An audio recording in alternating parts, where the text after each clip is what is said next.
हरे कृष्णा।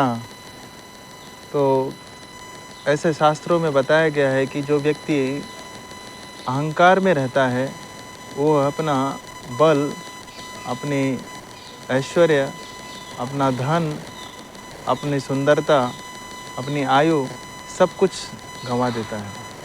तो आज उसी से संबंधित एक हम छोटी सी कथा सुनेंगे श्रीमद् भागवतम से, कि जब दुर्वासा मुनि भगवान से मिलकर वैकुंठ से आते हैं और इंद्र के दरबार में स्वर्ग में जाते हैं, तो स्वर्ग में राजा इंद्र बैठे हुए रहते हैं और दुर्वासा मुनि को देखकर प्रणाम करते हैं।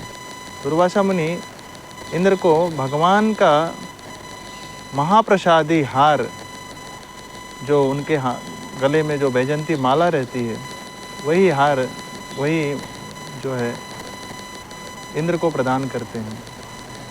इंद्र उस हार को, उस माला को, फूल की माला को ग्रहण करते हैं और उसके पश्चात अपने जो ऐरावत हाथी है उसको उसके सूंड में डाल देते हैं।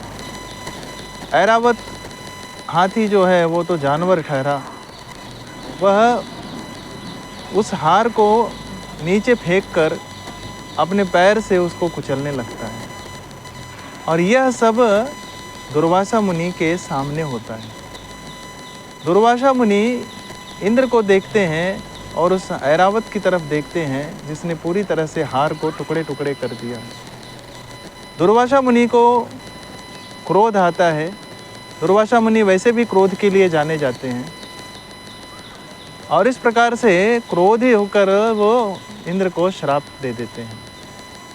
कहते हैं कि तुम्हें अपने मान का, अपने सम्मान का, अपने पद का इतना अहंकार कि तुम इंद्र, एक स्वर्ग के राजा होकर तुम बड़ों का सम्मान किस प्रकार करना चाहिए, साधु का सम्मान किस प्रकार करना चाहिए, ब्राह्मण का सम्मान किस प्रकार करना चाहिए, वैष्णव का सम्मान किस प्रकार करना चाहिए, यह सब कुछ भूल गए तुम।